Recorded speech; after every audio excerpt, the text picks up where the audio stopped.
When studio execs at Warner Bros. First saw the concept storyboard for The Matrix, they knew that the sibling directors, the Wachowskis, were onto something unlike anything they had ever seen before.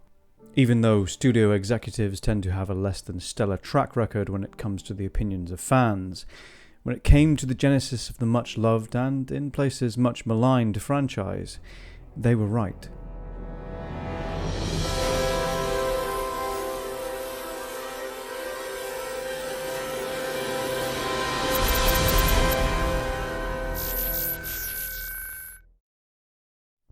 They were onto something because The Matrix doesn't feel like a movie made in the 20th century. As an experience, it feels wholly separate and apart from the time in which it first hit the silver screen. But even though the action, cinematography, special effects, and uniquely dystopian plot altogether made the movie the bookend experience to the century in which cinema was birthed, it is, like every other film ever made, flawed. Though arguments have been made against how character motivations don't ring true, or how the world of the future is too ill-defined and unexplored, that is, at least until the sequels, there is an aspect to the story that did more than just fail to hit the mark. When finally well considered and appreciated, it is so egregious that it stops all plot and pacing in its tracks. In the context of the film, it is so damning because it pertains to the existence of the Matrix itself, and is touched upon only once, never to be mentioned again. The shadowy chasm that this plot hole becomes when realised stems from the AI-dominated future the film depicts, where machines in their rebellion against mankind have enslaved most human beings in a simulated reality in order to feed off of the body heat they produce. Our seemingly omnipotent guide in this first film, Morpheus, explains, "The human body generates more bioelectricity than a 120-volt battery and over 25,000 BTUs of body heat. Combined with a form of fusion, the machines had found all the energy they would ever need." What is the Matrix? Control. The Matrix is a computer-generated dream world, built to keep us under control in order to change a human being into this. This premise is, in the few sentences we are related, simply infeasible. One of the fundamental axioms of physics is that energy cannot be created or destroyed, it can only be redistributed. And with human beings and all other living creatures, whatever energy we take into our bodies, the output is always lesser. The second law of thermodynamics, also known as the law of entropy, dictates that no quote-unquote engine in our universe can ever operate at 100% efficiency. When we measure energy output against input, some electrical generators can operate at more than 60% efficiency, but the human body operates only at about 25%. Whatever food supply the machines source for humans still plugged into the Matrix, the system would burn itself out. And this doesn't even begin to address the surely vast energy it takes to power a system so complex as the Matrix itself. So how could something so simple be overlooked in the movie's script? In a film that got so much right, why is it this hurdle of all at which it stumbles? One of the reasons is almost certainly that in the development of the story, this was never the intended reason for the machines keeping the humans alive in the first place. The Wachowskis have said that they had planned for humanity to be kept alive so that machines could feed off of the information of an interconnected neural network. Considering that the motivation for humanity's enslavement is only slightly more than a throwaway line anyway, this might have made more sense, and certainly, if the idea had been presented convincingly, this video you're watching now would not have been made.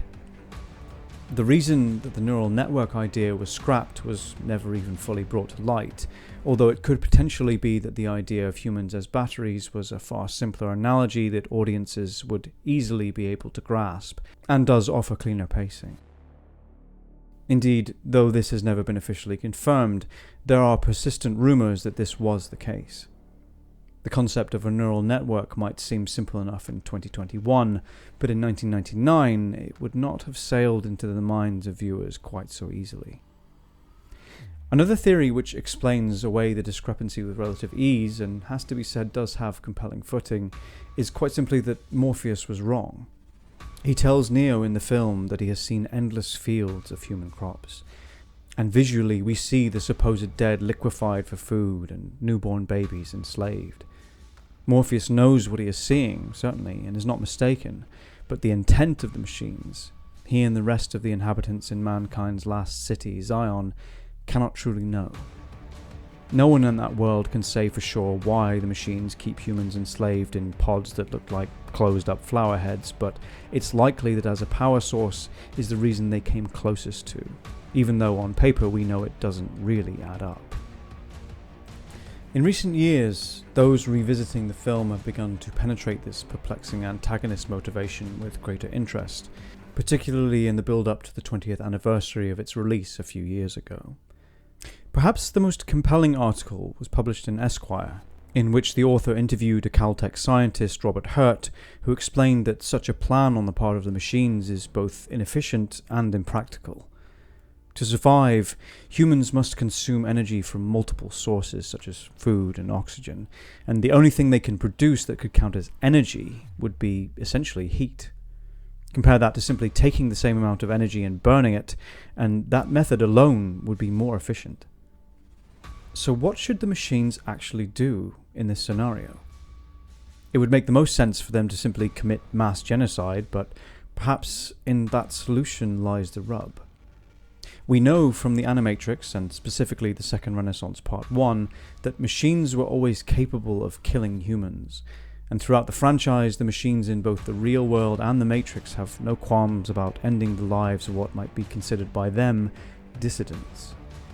This label is important in this context because in the original programming of the machines, though they have discovered through the trial of B166ER the element of rebellion, they are still, as the narrator of the Second Renaissance puts it, endowed with the spirit of man.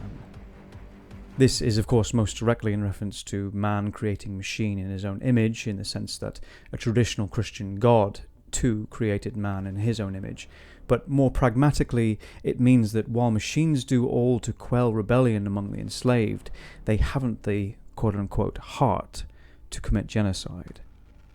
Thus, even if the power they might draw from the body heat of millions of humans is not enough to sustain such a cycle of life and death among their human crops, it supplements a system in which their bond to their creators is not only sustained, but in a sense enshrined. I lean into this latter theory, I think, because of the manner in which the final film in the trilogy is resolved. So, a brief spoiler warning in case you haven't seen the full trilogy yet, but in the final film, Revolutions, Neo makes a deal with what I always thought of simply as a hive mind of the machines, but is actually a canonical character known in the Matrix universe as Deus Ex Machina, the ostensible ruler of Machine City. The deal that Neo makes is that in return for purging the rogue program Agent Smith from the Matrix, the machines will let any who wish to be free of the Matrix live in peace. We never truly see this aftermath, but we are to believe that the machines keep their word.